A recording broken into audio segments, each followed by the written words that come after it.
മക്കൾ വേണ്ട. അവരെന്നെ വിചാരിക്കുന്നുണ്ടെന്നറിയാം. ഇനി നമ്മളെ കൊണ്ടൊന്നും പറ്റില്ല.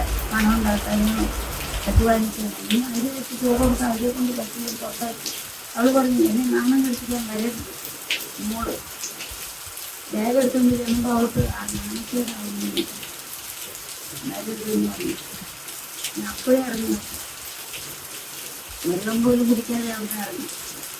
ഇവൻ പറഞ്ഞു കയ്യിലുള്ള പൈസ എൻ്റെ മുഴുവൻ മേടിച്ച് തീർന്നു കഴിഞ്ഞു. അമ്മ എവിടെയെങ്കിലും ചോദിക്കാമെന്ന് പറഞ്ഞ് ബാഗ് എടുത്ത് പുറത്ത് വെക്കുന്നു. ഞാൻ പോയി. എനിക്ക് വേണ്ട, എൻ്റെ മക്കളെനിക്ക് വേണ്ട. ഇന്നലെ ഞായറാഴ്ച ആയതുകൊണ്ട് വീട്ടിൽ കുറച്ച് സമയം ഒന്ന് വിശ്രമിക്കാൻ, രാവിലെ എണീറ്റപ്പം മുതലൊരു ജലദോഷക്കോളും ചെറിയ പനിക്കാനും ഒക്കെ തുടങ്ങിയതുകൊണ്ട് ഒരു ടാബ്ലറ്റൊക്കെ കഴിച്ചിട്ടൊന്ന് വിശ്രമിക്കാമെന്ന് കരുതി ഇരിക്കുമ്പോഴാണ് കോട്ടയം റെയിൽവേ പോലീസ് സ്റ്റേഷനിൽ നിന്നും ഫാത്തിമ മേഡം വിളിക്കുന്നത്. ഫാത്തിമ മേഡം വിളിച്ച് പറഞ്ഞത് അവിടെ ഒരു അമ്മ റെയിൽവേ സ്റ്റേഷനിൽ ഇന്നലെ വൈകിട്ട് മുതൽ ഒറ്റപ്പെട്ട നിലയിൽ കാണുന്നു, സ്നേഹക്കൂട്ടിലേക്ക് ഒന്ന് കൂട്ടാൻ പറ്റുമോ മേഡം എന്നെ വിളിച്ച് ചോദിക്കുന്നു. എന്തായാലും അമ്മേനെ ഒന്ന് ചെന്ന് കണ്ട് വിവരങ്ങൾ തിരക്കാമെന്നോർത്ത് കോട്ടയം റെയിൽവേ സ്റ്റേഷനിലെത്തി. മകൻ ഇറക്കി വിട്ട് ബാഗ് എടുത്ത് പുറത്തേക്ക് എടുത്ത് വെച്ചിട്ട് ഈ ബാഗുമായിട്ട് ഇറങ്ങി പൊക്കോളാൻ പറഞ്ഞ് മകൻ ഇറക്കി വിട്ടപ്പം അമ്മ മകളുടെ അടുത്ത് അഭയം തേടി. പക്ഷേ മകളും അമ്മയോട് വീട്ടിൽ കയറ്റാനായിട്ട് തയ്യാറായില്ല. എന്നെ നാണം കെടുത്താനായിട്ട് ഇങ്ങോട്ട് വരരുതെന്ന് മകളും പറഞ്ഞു.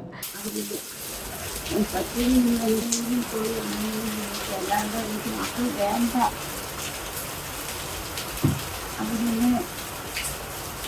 അത് വിചാരിക്കുന്നുണ്ടെന്നറിയാം. ഇനി നമ്മളെ കൊണ്ടൊന്നും പറ്റില്ല. പണം ഉണ്ടാക്കാനോ അധ്വാനിക്കാനോ ഇനി അവര് വെച്ച് ചോറ് കൊടുക്കാൻ അവരെ കൊണ്ട് പറ്റില്ല. തൊട്ടാക്കി അവൾ പറഞ്ഞു എന്നെ നാണം കഴിപ്പിക്കാൻ വരരുത്. മോള് ബാഗ് എടുത്തുകൊണ്ട് ചെല്ലുമ്പോൾ അവൾക്ക് നാണക്കേടാവുന്നു. ഞാൻ അപ്പോഴേ ഇറങ്ങി. വെള്ളം പോലും കുടിക്കാതെ അവിടെ ഇറങ്ങി. ഇവൻ പറഞ്ഞു കയ്യിലുള്ള പൈസ എൻ്റെ മുഴുവൻ മേടിച്ച് തീർന്നു കഴിഞ്ഞു. അമ്മ എവിടെയെങ്കിലും ചോദിക്കാമെന്ന് പറഞ്ഞ് ബാഗ് എടുത്ത് പുറത്ത് വെക്കുന്നു. ഞാൻ പോയി. എന്നെ കാണാൻ പറയുന്നു. എനിക്ക് വേണ്ട, എൻ്റെ മക്കളെനിക്ക് വേണ്ട. 69 വയസ്സുള്ള ആ അമ്മ IT കമ്പനിയിലെ കുട്ടികൾക്ക് ഭക്ഷണം ഉണ്ടാക്കി കൊടുത്തും ഒരു വീട് വാടകയ്ക്കെടുത്ത് അങ്ങനെയൊക്കെയാണ് അമ്മ ജീവിച്ചുകൊണ്ടിരുന്നത്. മകളും മകനും കൈയൊഴിഞ്ഞപ്പോൾ അമ്മയുടെ ഭർത്തൃവീടായ അതിരമ്പുഴ എന്ന സ്ഥലത്തെ കോട്ടയത്തെ മുന്നിൽ കണ്ടുകൊണ്ട് അമ്മ ട്രെയിനിൽ കയറി.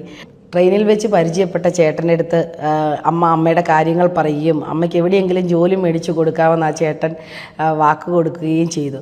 സ്നേഹക്കൂട്ടിലേക്ക് പോരുന്ന വഴി അമ്മ പറഞ്ഞത്, അമ്മ മരിച്ചാൽ അമ്മയുടെ മക്കളെ ഒന്നും വിവരം അറിയിക്കേണ്ട, ഫാത്തിമ മേഡത്തെയും തൃശ്ശൂർ സ്വദേശിയായ ആ ചേട്ടൻ്റെയും വിവരം അറിയിക്കാനാണ് അമ്മ പറഞ്ഞത്.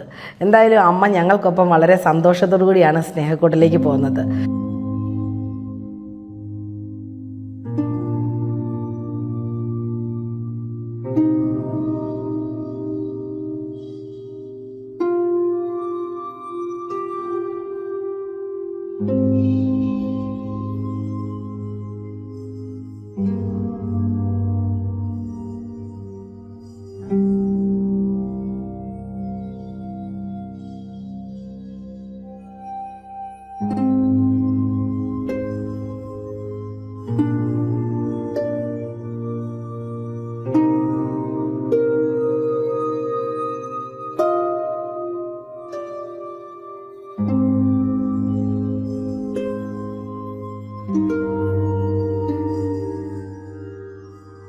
അമ്മ വന്ന് സ്നേഹക്കൂട് കണ്ട് അമ്മമാരെയൊക്കെ പരിചയപ്പെട്ട് ഭക്ഷണമൊക്കെ കഴിച്ചപ്പം അമ്മ ഉഷാറായി. അമ്മയുടെ സങ്കടങ്ങളൊക്കെ കുറേശ്ശെ മാഞ്ഞു തുടങ്ങിയെന്ന് എനിക്ക് തോന്നി. എന്താണെങ്കിലും നമ്മളുടെ അമ്മമാരുടെ ഒപ്പം ഇനി സുഭദ്രാമ്മ കൂടി ഈ സ്നേഹത്തിൻ്റെ കൂട്ടിലുണ്ട്.